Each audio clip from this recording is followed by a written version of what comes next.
Yeah, I'm only a sort of adopted Flintoid, really. I'm not really a Flintoid. I'm Vassanese. You fit in fine, though. You fit in fine. Yeah. It's just weird enough to fit in with that whole thing.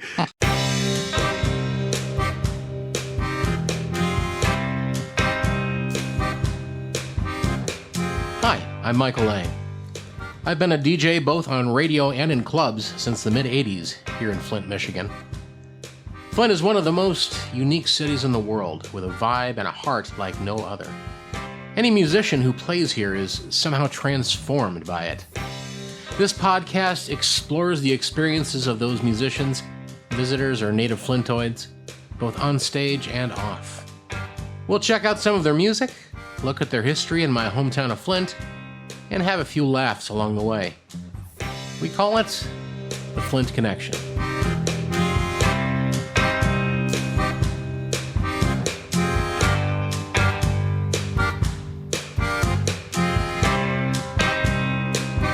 So I'm here with my old friend David Asher, who was originally the lead singer and leader of The Process, a rock reggae band that was around for a very long time in the Michigan area, and now fronts the David Asher Band, or DAB, and continues to work with that, and also has another project called Dabtronic.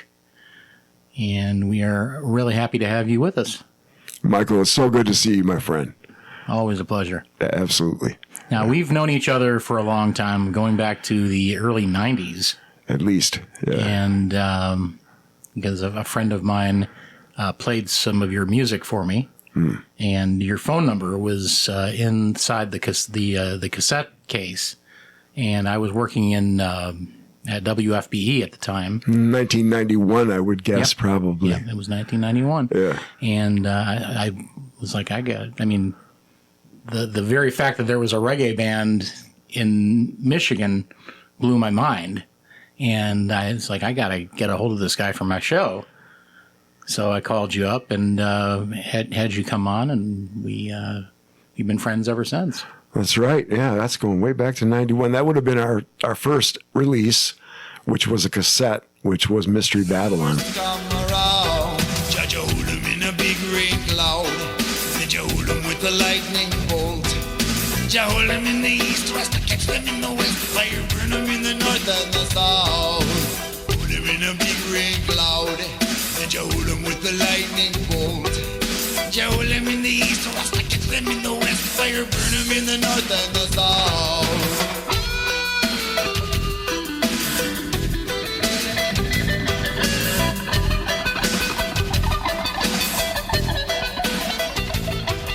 Once we made that album, then a whole lot of things started happening for us. We started performing all over the place.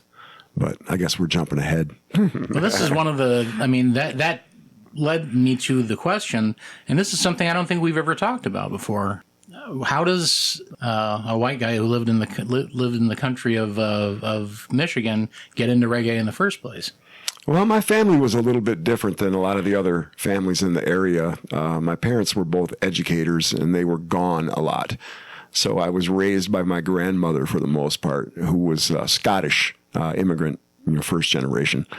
And so I was around her a lot and exposed to that side of my family. We traveled to Scotland, got to see the world a little bit more, went to London in like 72. So and my aunts would come over and visit me, and my uncle would come with his wife. And my family was just a little bit different. And my mother was an educator, and she loved music. And I remember when I was just little, she tried to always encourage me with it, because she would go down to Ann Arbor and bring back stacks of records. Some of it was music, and she would have she would sneak in like Dylan Thomas and stuff like that when I was a kid. And so she really encouraged my love of music, and I would just, stay up for hours and hours endlessly listening to these records that she got me. And then finally I started, getting into rock music, and I guess I started probably with like the Beatles' Magical Mystery Tour, and pretty quickly discovered Bob Dylan through a cousin of mine that gave me an album for Christmas. This would have been about 73 or 74, probably 74. And I had another older friend that liked progressive rock, and he turned me on to Traffic, and that turned me on to Island Records. And Island Records, I learned was an amazing independent record label that was, Anglo-Jamaican record label, and run by this guy Chris Blackwell. And all the music that came out on Island, it was really intriguing to me at the time. There was various releases, but I did love Traffic.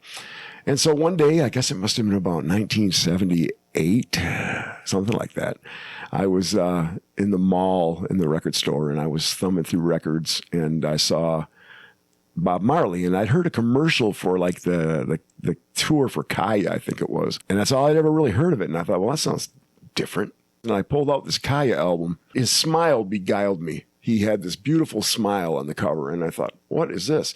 And I turned it over, and there's, Professor Groucho has his painting. Paul Smikle has his painting of a burning spliff on the back cover. And it's absolutely gorgeous.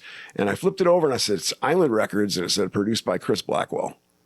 And I said, oh, I got to hear this. And I took it home, and from the first notes of it, I said, this is me. This is what I have to have. I have to have this in my life.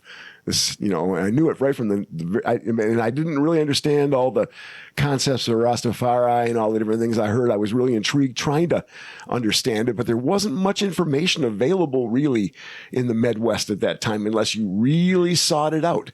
You really had to seek it out and send away for things and travel to places. And, but by the end of that week, I had about 9 Marley albums. I spent my whole check on Marley.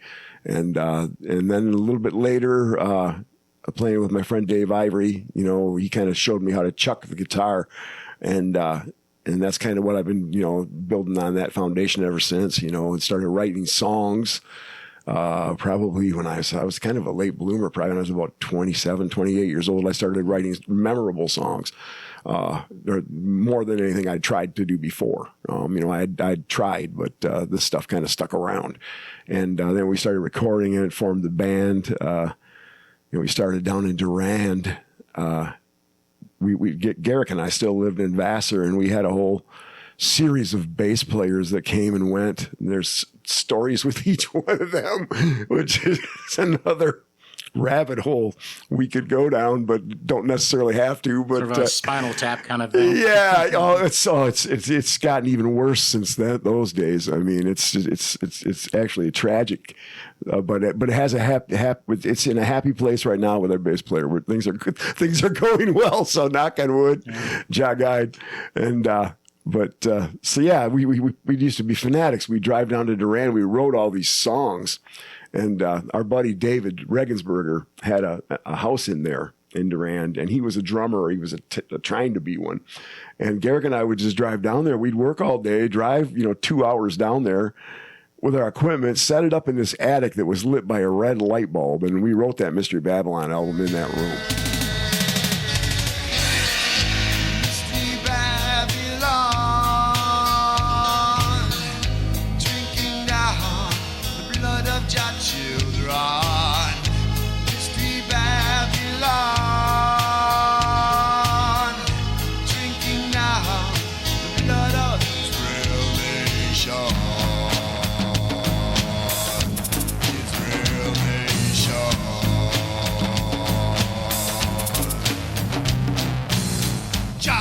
I mean, these guys were seriously crazy. I mean, they would wrestle. They were, stuff would get broken. Now, when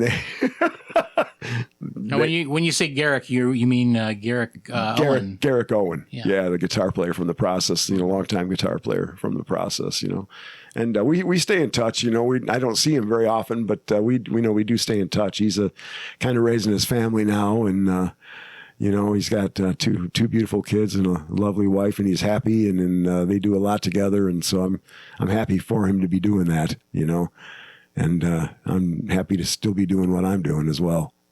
So when you're talking about the process getting off the ground to begin with, you're writing songs together, and you meet Garrick, and what about the other members of the band?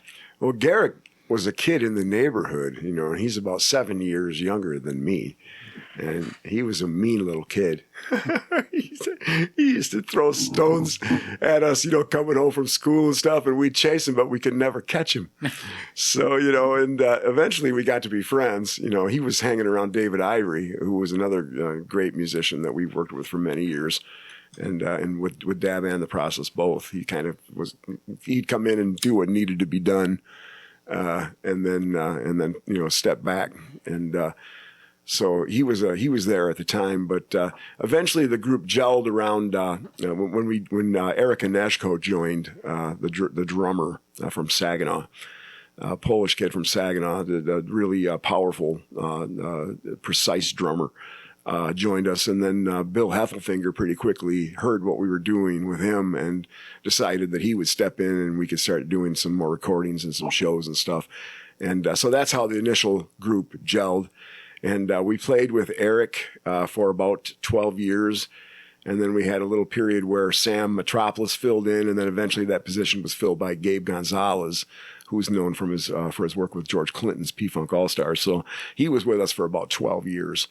And then, Seth Payton took over. At that point, we were doing some shows as a 5-piece with Bill and Seth. Seth would play percussion and sax, or some shows Seth would fill in on bass. Bill would play keyboards. We had different amalgamations of the group. But when Bill had moved out to Vegas for educational opportunities and work, and Seth had pretty much taken over, but when Seth fell too ill to continue, it just became too difficult to continue the band. I had hoped to get to a 30-year mark, but we didn't quite make it. But it was just too difficult. And Seth was the one that proposed that we start DAB, David Asher Band. And he proposed that we start a roots reggae project with Derek Davis, our drummer, still our drummer. And so we started it, and for a minute I was doing both groups, for about 6 months. I did shows with both groups. And then it just became very apparent that the process just couldn't work anymore. The personalities, Seth was the kind of person that could bridge over personalities sometimes, when people would, rally because he was there and he was such a loving spirit that it would bring out their kind side, so that, with some of these people weren't getting along, especially too well, and Bill wasn't available, for whatever reason. So it was just the right time to move in another direction and record the DAB album and the DAB project. And, but with the process at the end, it was, we fulfilled so many things that we set out to do at the end of the group. I mean, we got to work with Adrian Sherwood, Skip McDonald, all those great people from Anu Sound we worked with, and Dick Wagner. The last albums that we did with the process really kind of, filled the circle in.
Ghetto priests. Return the treasures. They call it the truth, but they're lying. They committed crimes in Zion. They call it the truth, but they're lying. They committed crimes in Zion. The treasures will curse you back to hell. Hold on to them at your own peril. The treasures will curse you back to hell. Hold on to them at your own peril. 1868, on that brutal day, 3,000 British soldiers took the pride and jewels away. For the glory of the citadel was taken far that day. More love in Babylon. More love. More love. The land where they came from. Judgment in Babylon. Back where they belong. I say, give love.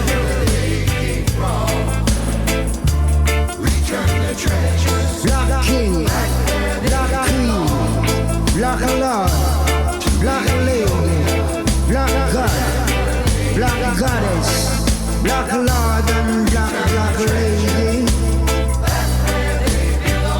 More love.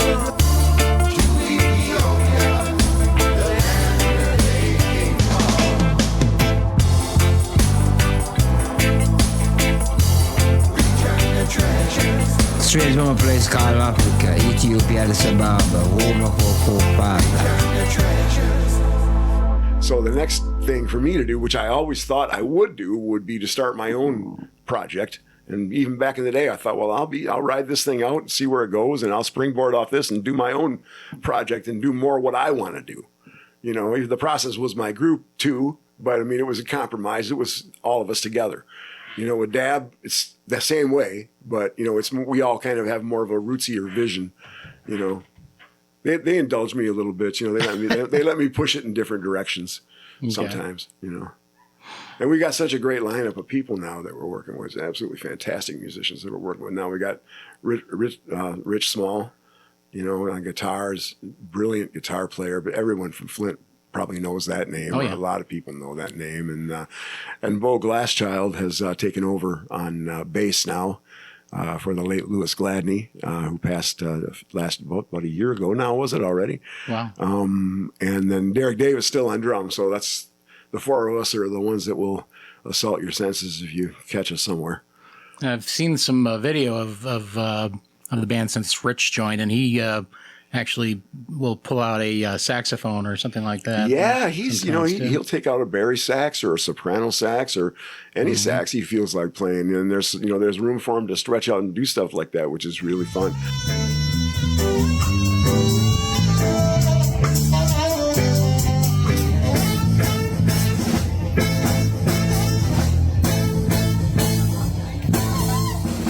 And it's really fun for us because with him, we can stretch out a little bit. And because, you know, when Rich plays, he's one of those guitar players that takes you on a journey, and the journey tells you a story, and you're going to go somewhere, and, you know, before you go back home, you know what I mean? Right.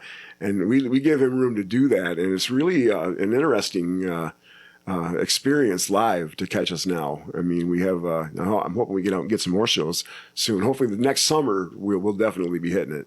You know, and I'm going to try to get some of that stuff rolling soon.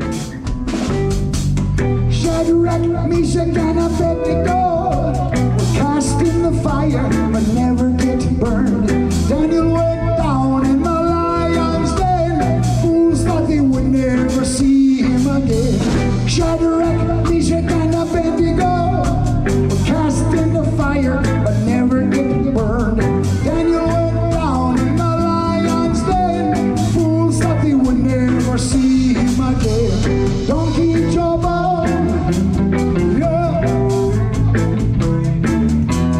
Rasta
society. The evildoers are busy, they're digging their traps and pits for me. Jah know, Jah know, Jah know. What man don't know, Jah know. Every morning I'm waking up living Babylon society. The evildoers are busy, they're digging their traps and pits for me. Jah know, Jah know, Jah know. What man don't know, Jah know. What man don't know, Jah know. To far I know.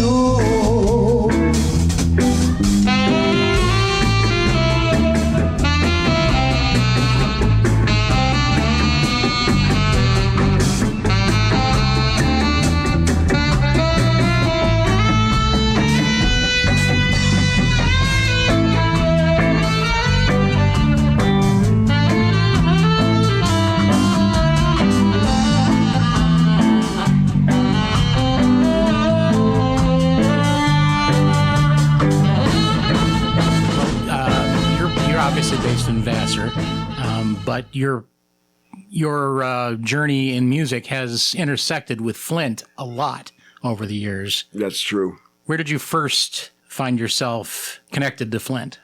Well, it had to be you and Jerry. You guys had these radio shows on Saturday nights, and we would ride around in our car and smoking our little one hits, and listening to the radio late at night. And then we'd find those shows, and we're just like, wow, this is awesome.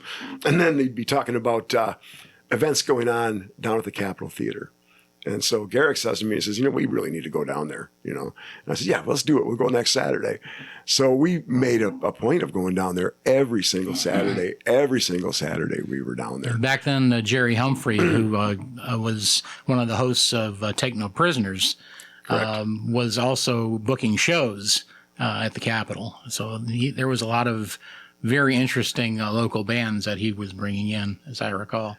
Yeah, and of course, Joel Rash at the Capitol and all the different groups, and then the local too, all the different groups that he had. Yeah. And then they had the Capitol Theater. It was like a rotating thing. They had the main stage for the bigger shows, and then they had the lobby going for shows. They had the fallout shelter, which was crazy.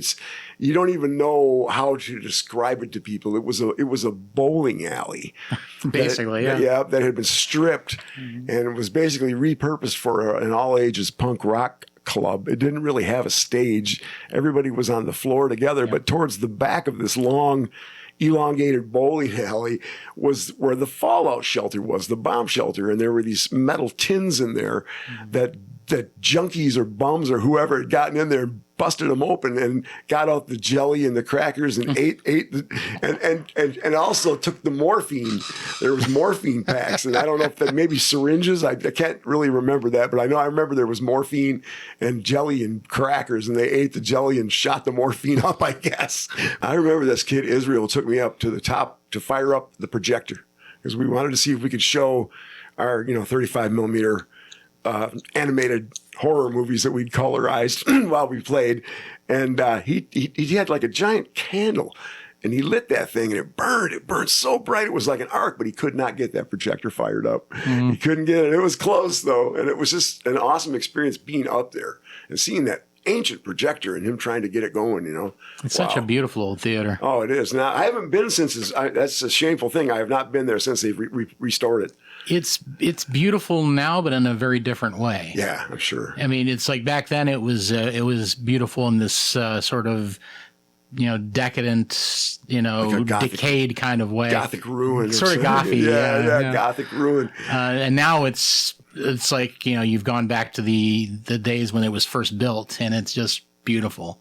Yeah, those were special days, though, because we had the radio station. You guys were down there. It was like sanctioned pirate radio. I mean, it was the school was putting it on, but you guys basically were pirate radio DJs and just running amok, playing whatever you wanted to play. Pretty much, yeah, whatever you wanted to play, and really blowing minds, nightly. Also, Bernard Terry is our good friend too, the late legendary producer from Flint. We produced our album Craven Dog. Best known for his work with Ready for the World. Right, exactly, yep. And the Dayton Family and lots of people. And but we did our Craven Dog album with Bernard, and later the Line of Judah, that we produced some of that with Bernard.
we'd go there, and I think I took a hiatus from my job like a month and a half, and just worked straight through mixing that with him, day in, day out. That was a real grind, but it turned out nice. But that's one of the Flint ties. I mean, there's so many. I have so many dear friends still down here, and Flint is kind of it's sort of heartbreaking, but it's still sort of the courage of the people down here.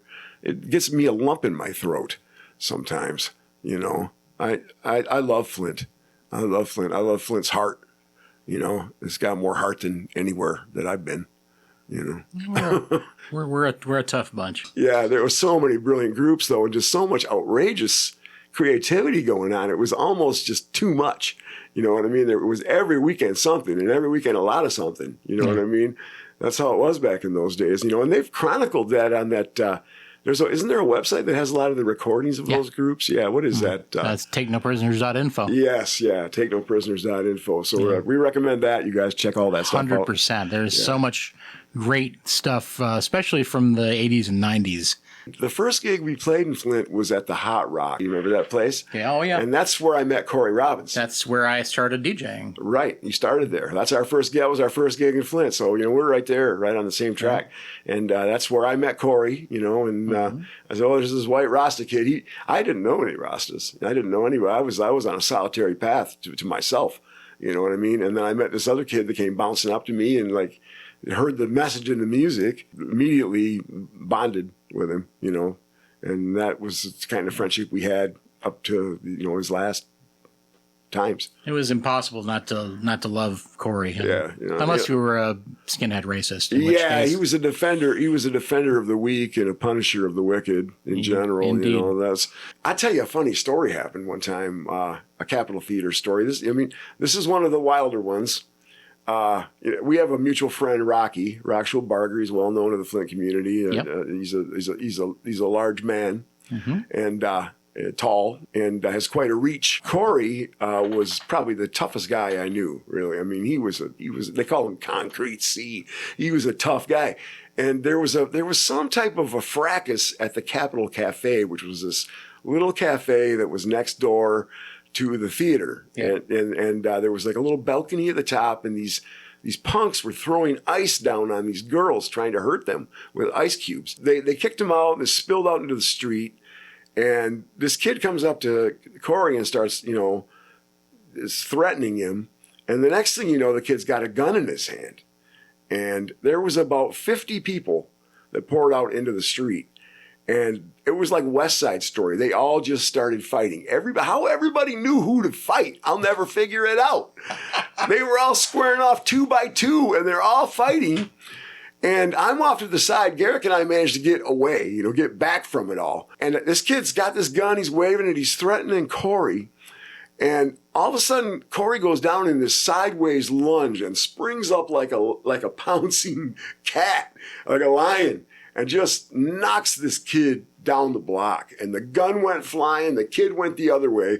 The crowd parted, and Rocky reached over the crowd from the steps of the theater and picked up this little girl that was in the middle of the fracas. She was just helpless there, help me. He picked her up and set her up on the steps with him where she was safe. Honest to God, that happened. Oh, that's not that unfamiliar of a story, really. Yeah. I mean, I've definitely remember seeing Corey just devastate somebody that was causing a problem. Yeah, that guy really had it coming, though. He was threatening people. There was a crowd, and he had a gun. I don't know who he was. And he did get up, and he ran down the street. Kind of reminded me of that scene in Lord of the Rings, when the orc slinks back into it. His buddies are dragging him back, That's kind of how it was. Yeah. Yeah, Corey was one of those guys that you were very glad he was on your side. Yeah.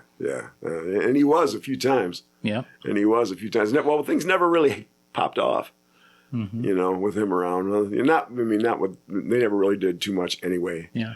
But I always knew I was safe because he was around. Yeah. I wish we would have had a little more time together, me and him, but gave me my first tattoo, and the one that Live on the air, if I recall correctly. No, that was the second one he gave me.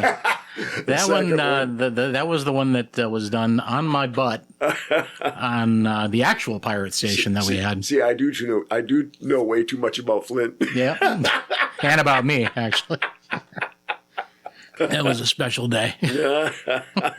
So, in the time that you spent coming down to Flint for shows and things like that, tell us what was the most memorable show that you saw in Flint? Of all the shows I saw, Yeah. Not one I played. Right. One I saw. Probably Captain Dave and the Psychedelic Lounge Cats. That is the one that sticks in my mind.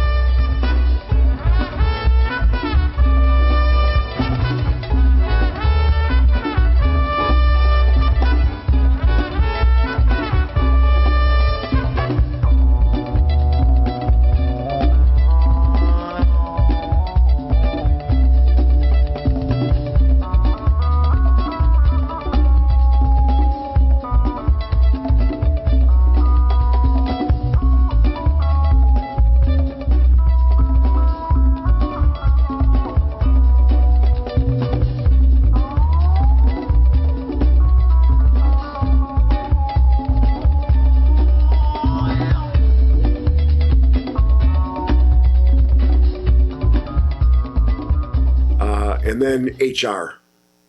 HR probably would be the top. And that was in the main hall.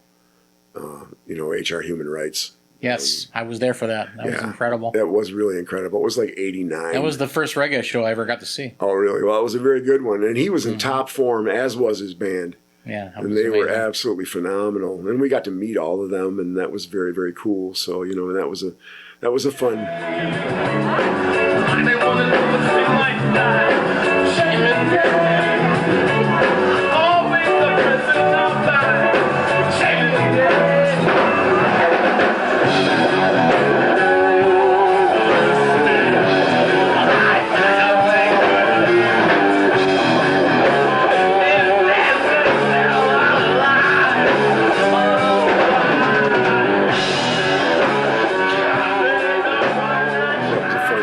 Captain Dave, I remember that from a big show.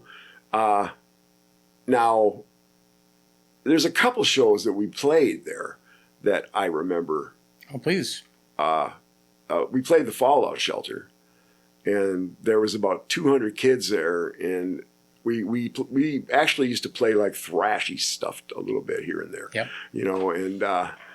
And we did this song. It's called "Affliction of Kush," and from our out of print second album, and this huge mosh pit just started, and it was just violent. I mean, and it was right. We were right. They were on the level with us, so they were right there. I mean, and they were just. I've never seen anything like it. I mean, I'd never been in a situation like that. So I held it together, and just kind of held onto my mic stand, so I didn't get my teeth knocked out, and. Then we'd go to this part where it drops into this, into the reggae. And the reggae slams down real hard and slow. Mm-hmm. And they all just like keeled backwards. They all keeled backwards at once. And then they just started sort of slowly stomping around. And then we picked it back up again. And the mosh pit started up again. And then I remember Garrick broke a string. And it took forever to get it changed. And just that gig was, it's like a blur of craziness. The other one would have to be, I guess, the Rock and Roll Rally, because that's the one where I, really extended myself, financially to try to put a show on. Yeah. And rather than being invited to do a show, I actually put a real show on myself at the big place, in the big theater. And what was the remind us? What was the impetus for that rally? Well, there was a chain of record stores back in the 90s that were kind of like a cultural hub of music for Flint and Saginaw, and it was called Rock-A-Rolla Records. Yep. And they, in Flint they had several stores, in Saginaw they had several stores, and in Bridgeport they had stores, and it was run by this older guy, Ed Dews, who was like a ex-veteran of foreign wars, real hard-nosed guy. And he ran all these stores, but they also sold like anacetol, which is like a baby laxative, but can be used to, dilute cocaine. And so they sold that there, and they sold scales and pipes, which, the stuff they sold there, you see everywhere now. I mean, you see, whatever they sold there was harmless. I mean, most of it you can get at Myers. It was basically a record store / head shop. A record store head shop, but they decided at that time that they were going to try to. Well, they were able to run amok with their forfeiture laws, which have now been curtailed, fortunately. And I think we were part of the grassroots that got that moving in the right direction. I really do. We spoke out about it. It got a lot of press. It looked bad for them. And I think it slowly got the tide turning against civil forfeiture. But what happened was they seized his record stores for selling this merchandise, and they took all of his, his bank accounts and all his stores. And so we put a benefit on to raise awareness about what had happened. And they allowed him to temporarily at least reopen the stores for a while. But he didn't really win the battle, and maybe it was just like the first shot in the war of trying to reduce forfeiture down to size. They can take your property without accusing you in court of a crime. I don't think that's appropriate. It's not American. Mm-hmm. So, but now they can't do it. Now there's more restrictions on it. At least they have to have a conviction, which is fair, I'd say. Yeah. So what happens at the show then that makes it so memorable? Oh, just putting it on. I remember I hired Mark Allen sound. He was fantastic. He did a lot of hall shows. Mark Allen did back in those days. Mm-hmm. Hired him, and then we had who else did we have? We had a band from Midland, a metal band that we knew that were our friends, and we had a Mental Landscape up Detroit. But they filmed it. Prisoners filmed it, and I've seen the show a few times, and maybe that's why.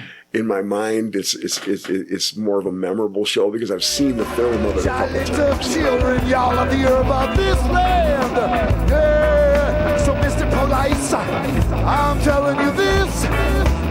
You're just a parasite. Herb will grow for it's the healing of the nations. Tolerance and good will take over separations.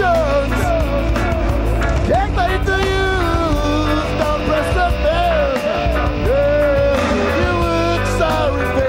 I enjoyed that show. It was well attended. It was successful. We broke even. We didn't raise a lot of money, but we hit. We were the top news channels, all the TV channels, and the newspaper. Worked out well. I had good people helping me to plan it right, and it worked out. So that's why that show was special to me. The Vassar Theater show was the other one that was special to me because we filmed that one as well. We filmed that one as well in 2008. Even though we played there a few times. But that's a beautiful Art Deco theater built in the 1920s. It's been restored also, and it's a lovely venue, and maybe we'll play it again someday. That's an example of a show that went really well in Flint. Yes. There has to have been some shows that didn't go so well. You have any stories about disastrous shows in Flint? No, but funny ones. Funny's good. Yeah, I don't remember this kid. If I described him, you might know who he was, but he used to hang around the local. And I know that wasn't really your scene too much. You weren't down at the local a lot. You were down there sometimes, but not a lot. And we played there one time, maybe two. I think there were two different venues, but we played there. And of course, Heffelfinger had to have his fog machine. He's got his fog machine in the local, and we did our last song, it was Pigman or whatever we did, and the fog is out of control, and Heffelfinger's, he's cackling. He's probably quite drunk, and cackling about this situation he's caused with this fog and this. I remember this kid. He was young, but he was bald, and he was big. He was big, tall, and pale, and you don't know. But anyway, he clutches his guts, and he says, "It hurts my stomach." And Heffelfinger looks down on him like Dracula, like in High Dungeon from the stage, and he says, "It hurts my stomach."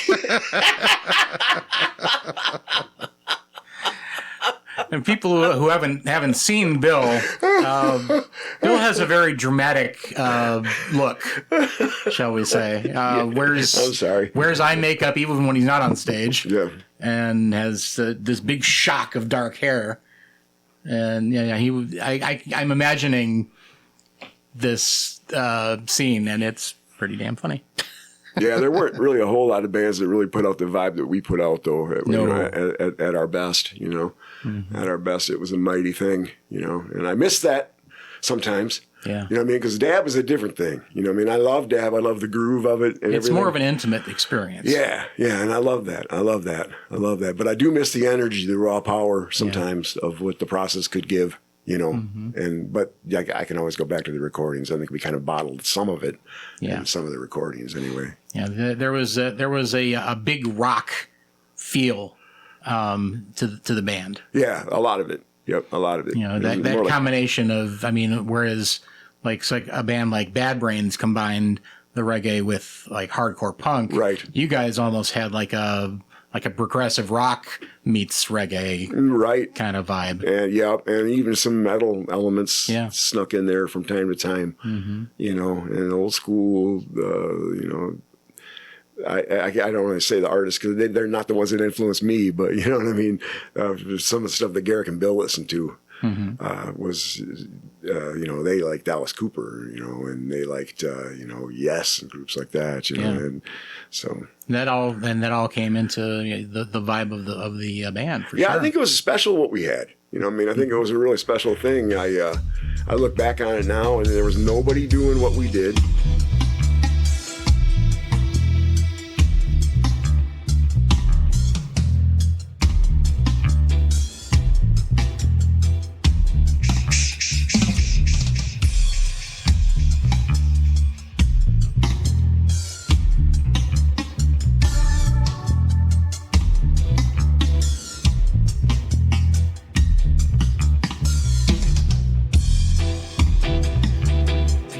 Got to see a lot of Flint bands over the years. Yeah. What would be your favorite Flint band? Favorite Flint band?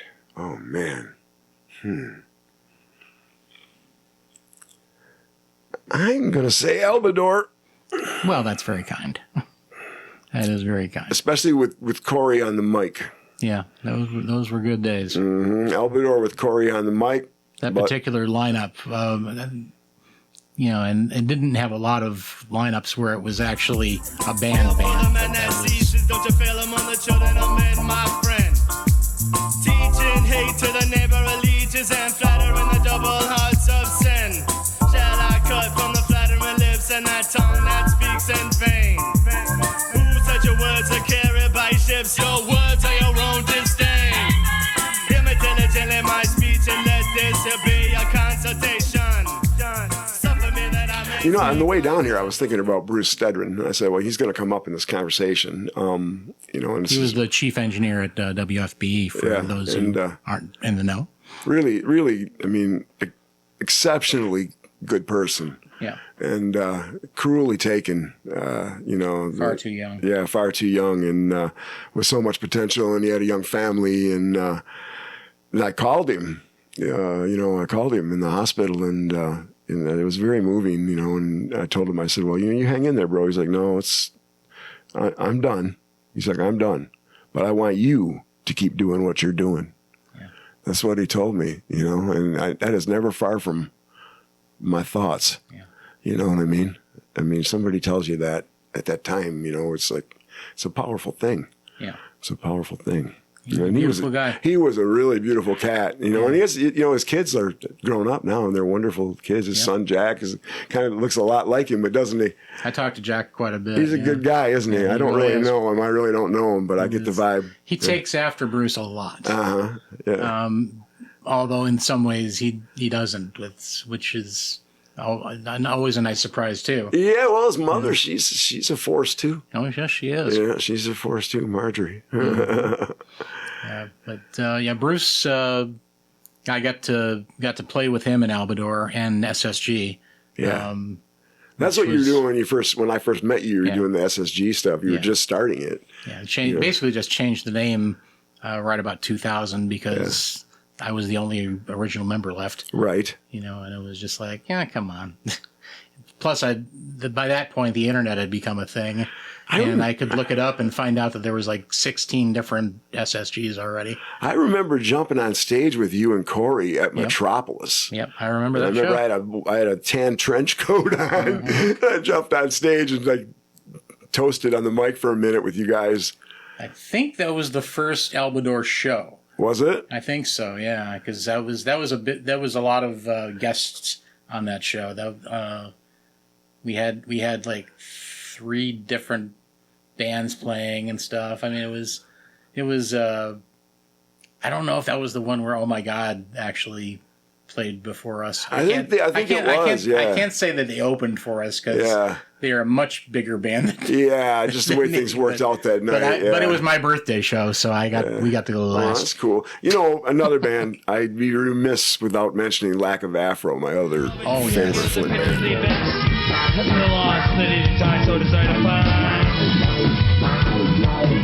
The ones I'm looking for time and time and time again cross my mind. An eviction, or a memory, or something I'm stored away in my head. The event keeps reoccurring, and I'm driving me mad. That's my other favorite. I still have my Lack of Afro cassette. Yeah. Still plays. I Had should a lot get of transferred. fun at Lack of Afro shows. Yeah, we did. We had those guys up in Saginaw a bunch of times. Mm-hmm. Had them up to the Hamilton Street pub where we'd take over for the night with 3 bands, and they'd be the second band, and we'd play after them. And you know, I got to know all those guys real well. That's how I got to know Thomas and Brian and Ross, you know, and Fido, all of them, you know, and beautiful cats. And that was a great group. And, you know, Power on Hold was another great group. We'd have them come up, too. Oh, they were phenomenal. Yeah, they were another great Flint group. So those 3. And then, you know, you had Repulsion and you had, you know, that whole vibe that came first, really. That was really kind of what ignited the spark on a lot of it, the hall shows. You know, that was a little before my time, you know, but that's what got the ball rolling. And then, you know, once Joel got involved. There was a whole punk scene before Repulsion that even before them was a really big deal. Yeah. You know, and they fed off of that. Yeah. You know, I mean, that was something else. I mean, I missed out on a lot of the early 80s stuff. Yeah.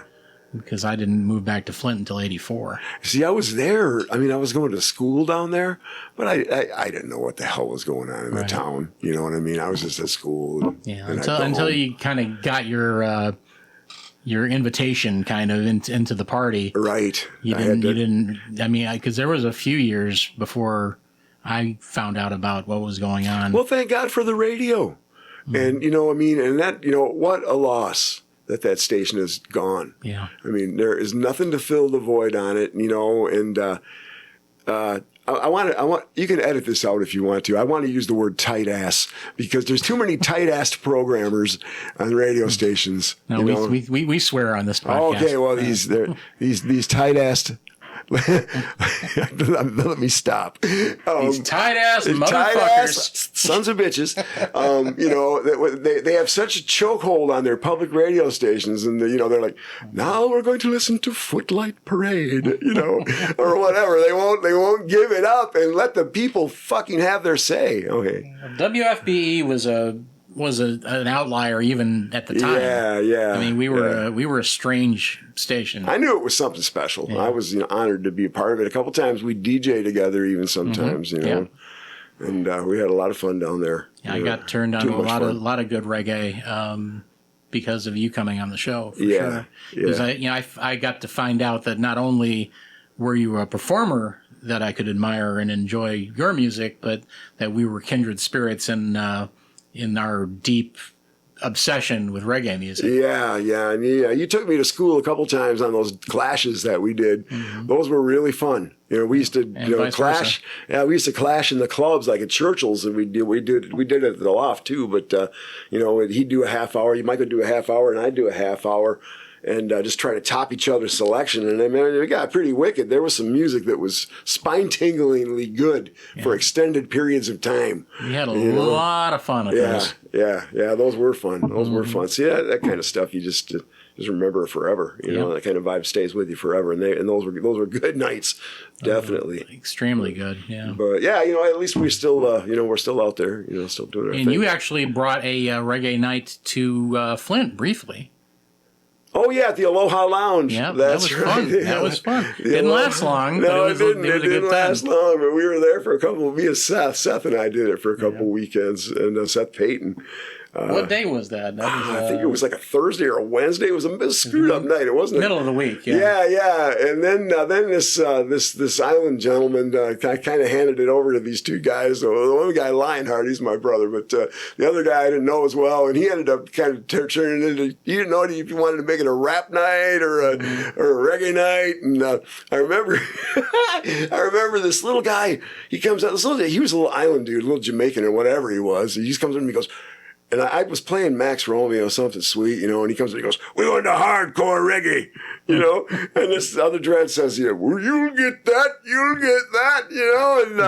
the next thing, so I put on like something, one of those beats, and the next thing I know, he's running around like a jackrabbit, humping all these girls on the dance floor. Jesus. I'm like, "Yeah, Flint, let's go." Yeah. I do recall that toward the end there, that there was another DJ that was playing. It was almost more rap than reggae. Yes, yeah, that would have been the last weekend. We just did it that one week, and then that was it. We turned it over to them, and it didn't work out. Something went south with them. They were there for a few weeks, but they couldn't hold the groove with it either. So we had moved on to somewhere else by then. I'm sure. We're always trying to spread the vibe somewhere. Yeah, and people should know that you are still doing a reggae DJ thing every summer. Yep, I am, and I play dub music and ska music, and all through the summer, mostly the summer months. But you can coax me out. It's got to be the right circumstances. But I love to DJ. It's my favorite thing to do. It's more relaxing for me. We bring our own sound out and kind of control it all. So that's kind of what we do with the band now too. We always bring our own sound out for the most part, unless we're playing like the Hash Bash Cup or something big like that, and when we have to have a bigger sound. Right. So, but Flint, it's been a blessing to me, because if those days wouldn't have happened, it wouldn't have allowed my creativity or our creativity to come forward. If those days wouldn't have happened, we would not have done what we've done, without Flint. And that's the truth.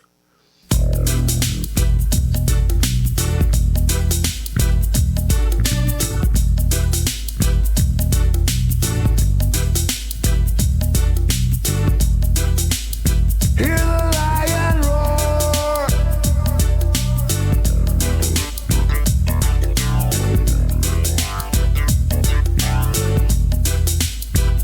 Warmongers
profiteers.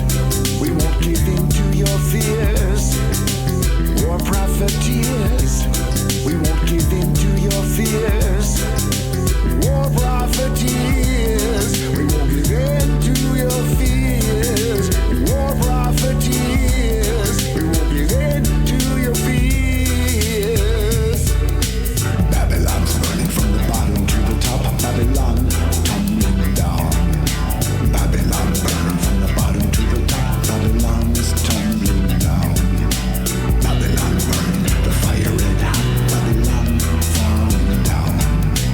Babylon falling, the fire red hot. Babylon tumbling down. The war machine feeds us. The war machine needs us. We don't need the war machine. We don't need no war. We don't need the war machine. We don't need no war. Babylon burning, the fire red hot. Babylon tumbling down. Fire is burning, Babylon's hot. Babylon tumbling down. Babylon burning, the fire red hot. Babylon. Got some other questions that we need to ask you that are a little less serious. All right, good. A little more. These are the questions that I ask everybody that comes on the podcast. All right. First off, Oh. who is objectively more horrible, Ted Nugent or Kid Rock? That is a hard question. That is a hard one. Wow. Everybody says that, I bet. I'm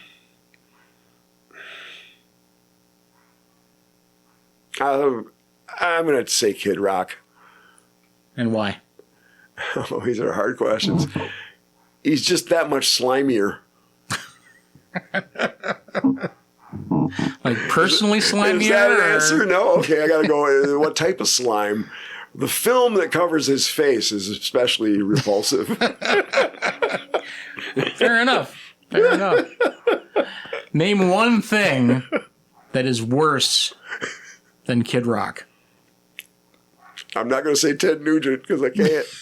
You've painted yourself into a corner. Oh, I did. Oh, God. Well, one thing worse than Kid Rock. Probably colitis or something. Something terrible.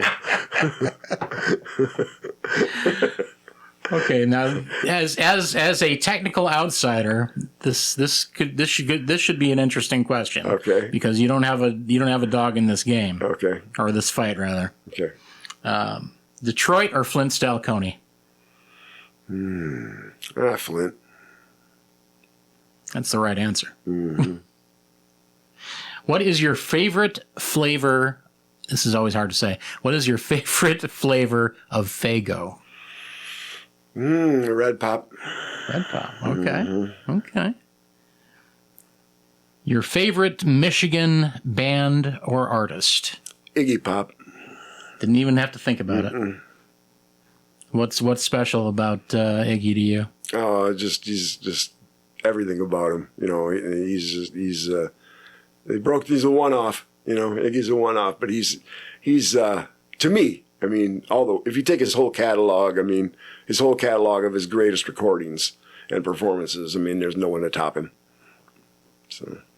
Completely unique performer. Yeah, absolutely, completely unique performer. You know, we're blessed with a lot of others. You know. Oh, for sure. Yeah, we're blessed with a lot of others, but to me, Iggy, he's just because he's so unique. I mean, he's the Igman. You can't touch him. Yeah. What is your favorite Flint landmark? The Capitol Theater. Yeah, it doesn't surprise me considering what we've already talked You're about. right. Not only because of the things that have happened there, but just the sheer beauty of the building. It's such a beautiful building. Yeah. If you haven't been inside the Capitol Theater and you're listening to this podcast, number one, what's wrong with you? Number two, go and see it. It is a really, really special building. They keep having concerts there too. You know? Oh, yeah. Yeah, I need to get to the next concert. I think it'll be looking good. Maybe I'll try to go. They're bringing in some interesting acts. Yeah. If you see somebody you think I'll like, let me know because I might miss it otherwise. Okay. Yeah. Okay. Who is your favorite eccentric Flint character? Okay, now this I'm going to have to put some thought into because there's so many. Oh, man. Favorite eccentric Flint character? Oh, man. I think he's eccentric. I'm going to go with Rockshell Barger. He's eccentric enough. He is pretty eccentric. He's my favorite one then. He's pretty amazing. Yeah. He is a guy that will walk up to you and hug the living hell out of you. Yeah, you'll feel a Rocky hug. Mm-hmm. Yeah, you'll feel one. You better not be in a hurry. Right. Because you're going to stay right there. Soak up that love because that's what it's all about. So, yeah. My mom taught at Mott for many years. She taught down there. She had the women's studies program. She developed all that. And she moved down to West Palm Beach and she became an educator down there. And she was teaching speech communications and she had a girl in her class from Flint. And the girl said, there's this amazing guy in Flint, Rocky. And he's friends with these guys in this incredible band, The Process. And this is in my mom's class in Florida, and this girl from Flint is talking about, and we see him at the Capitol Theater, and, my mom called me like that day, and she's like, what is this about, and that was just funny. Yeah. Yeah, remarkable guy. Yeah, you want to forget Rocky if you know him. Oh, for sure. Mm-hmm. Well, David Asher, it's been a real pleasure. The time has flown by. Yeah, it was a blast, Michael. Thank you. Lots of laughs. Let's make sure to tell folks what you're up to now. There is the David Asher Band, which is you're currently doing shows? Yeah, we're looking to book some now. We're looking to book some stuff probably for the summer. Okay. We might put something together over the winter months, but I'm not really too keen on dragging everything out in the snow and the ice. So I'm thinking more like the summer. And spring, summer. Keep your eyes peeled for us. I'm sure we'll be at the, God willing, we'll be at the Hash Bash Cup at the Wyndham Garden, first Friday in April. And your electronic dub project, Dabtronic, has a new release coming out soon. That's true. It's with the legendary Mark Stewart, the singer of the pop group, who passed away last April. We had a project we were working on with him and his friend Janique James from Birmingham. And it's an awesome record. It comes out. It's out for pre-release right now. It's a single, 8 mixes, Adrian Sherwood, other people involved. It's very, very cool. Limited to 100 copies on CD and 100 on vinyl. Bandcamp. I'm hoping to grab some vinyl for myself because I've heard the Sherwood mix and it sounds fantastic. Mm-hmm, it does. My compliments to your work on that. It's really, really good. Thank you. Yeah, him and his engineer, Matt Smith, they do a great job on whatever they do. You gotta have the material has to be there. Yeah, it was a fun project to put together. It was a really fun project. Mark approached me about it and wanted to work with me, and that was such an honor because I've admired him so much. He was one of the reasons I even do it. And so that's another full circle moment for us with this whole thing, which is really wonderful, and I feel very blessed to being able to do it. David, congratulations for that, and we'll be looking for that new release when it comes out.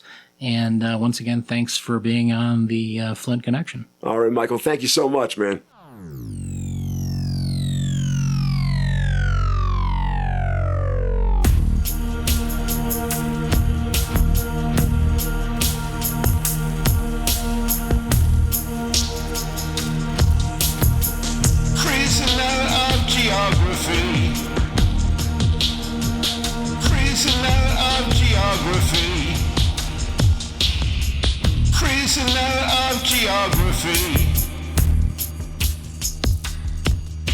The mornings they are always too early. I was invoiced for the air I had breathed. Happiness is charged by the meter. The mornings they are always too early. The pride before the fall. I blinked, I missed the summer.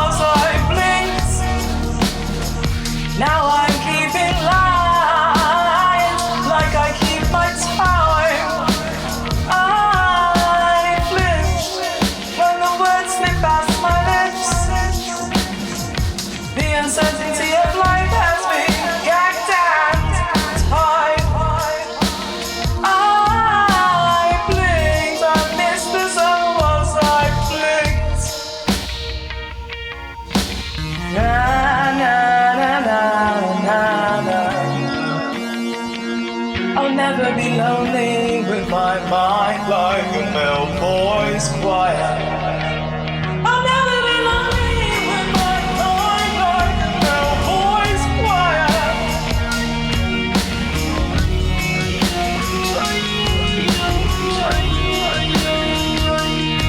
I got sick, motion sickness watching my clock spin. When I felt the breeze, I built a windfall to profit from it. I was tricked. Beauty locked me in a tight vice grip. Now I'm a slave to changing standards and impossible ideals. I got tricked. I was tricked. I'll never be lonely with my mind like a little boy's cry. I'll never be lonely with my mind like a little boy's cry. Na, na, na, na,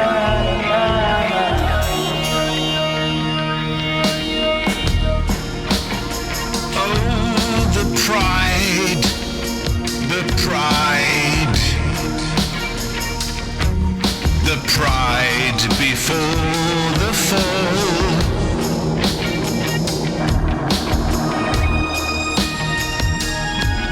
'Cause some have no conscience at all. And as they learn how to negotiate with the past and decide just what the living owe the dead. How to negotiate with the past, the pride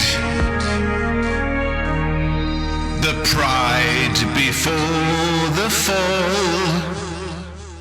You've been listening to the Flint Connection Podcast, a production of Albadore Limited, produced, written, and hosted by Michael Absher. Theme music courtesy of May June. Follow Albadore Music on Instagram or the Reverend DJ Michael A on Facebook. And make sure to follow the Flint Connection wherever you get your podcasts. And don't miss my live DJ streams every Thursday night at 8 p.m. Eastern Time on Twitch and Mixcloud. The show is called Kaleidoscope. Get all the links at linktree/Albadore. It's linktr.ee/ALBADORE.